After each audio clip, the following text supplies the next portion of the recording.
Christie. Yeah, Mary, we just got here to City Hall. Protesters have marched from North Avenue along with people from both the east side and the west side of Baltimore. Mark is showing you a picture of all of them kind of swarming City Hall lawn. We actually got to meet up with NBA basketball player Carmelo Anthony, who is also a Baltimore native. We spoke to him about what his thoughts were about everything that has unfolded and the 11 days worth of protests that we have seen since Freddie Gray passed away on the 19th.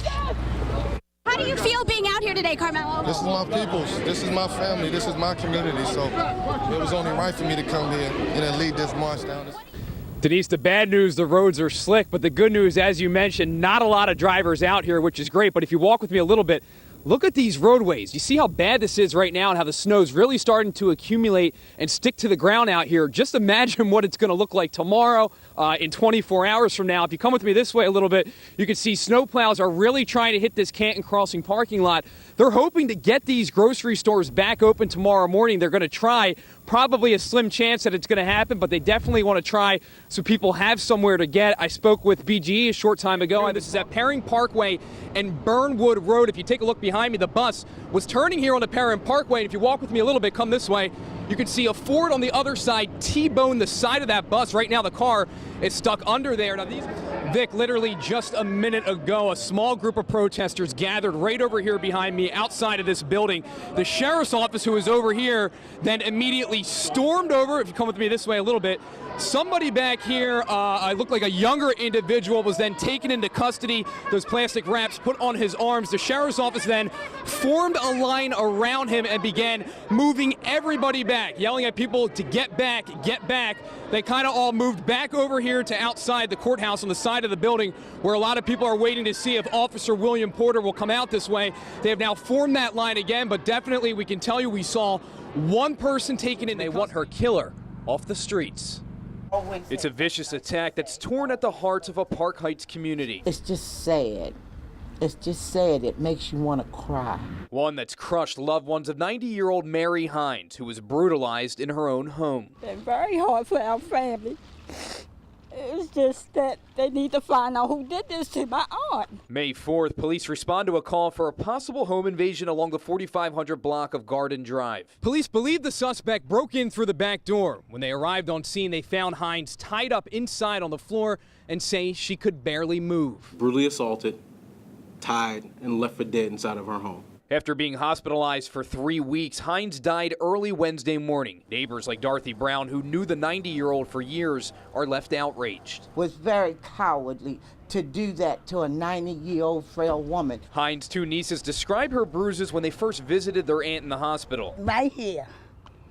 He must have drug her inside the house because it looked like a carpet burn. They now want closure with Hines' killer behind bars. He need to be brutalized for what he did to a 90-year-old lady. An investigation that has police pleading for the public's help. An up-and-coming shopping center in Abingdon turns to a bloody crime scene Wednesday. It's just a tragedy. 2 Harford County deputies, both shot and killed.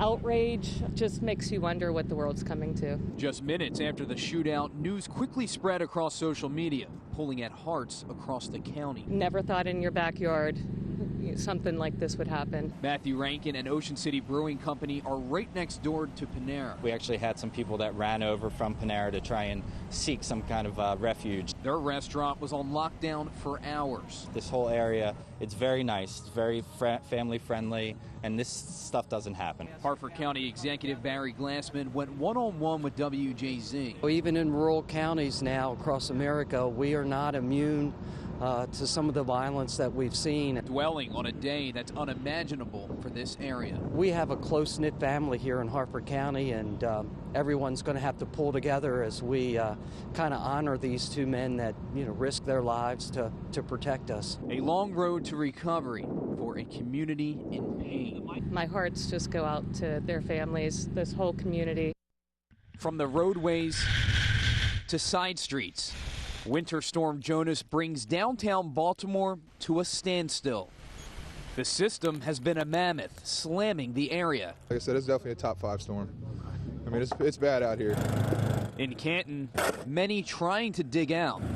Cleanup that seems never ending. Just steady snow all day long. It's just coming down and not slowing up. Dante Liberatore and his group of friends took snowmobiles all the way from Carroll County to Baltimore. Our buddy here, Jack's brother, Frank, had an operation at University of Maryland. Open heart surgery. A lengthy, rough trip in these wild conditions. The snow and the wind was incredible.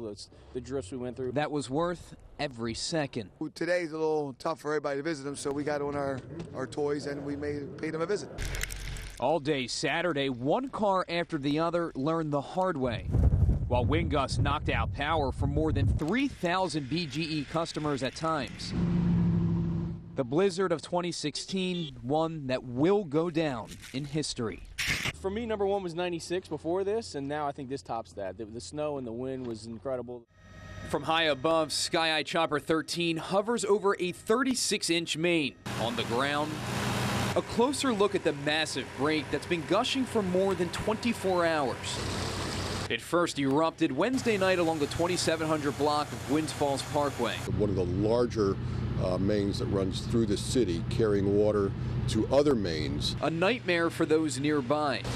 Part of the parkway turned to a construction site, and 3 schools were forced to close Thursday. Trying to get transportation back and forth to the home, that's been a little inconvenience. DPW says they first need to let the pipe drain, which is hundreds of thousands of gallons of water an hour, before they can install the new pipe and get the roadway back open. Tyrone Carey works at Salon L up the street. They've been talking about the clients, so it's been a little chaotic around here. He fears for the worst if their shop is without water come Friday. Which is one of our busy days as well. We're busy all the time, but Friday it'll affect us in a major way. Something DPW isn't anticipating, but doesn't know how long repairs will take.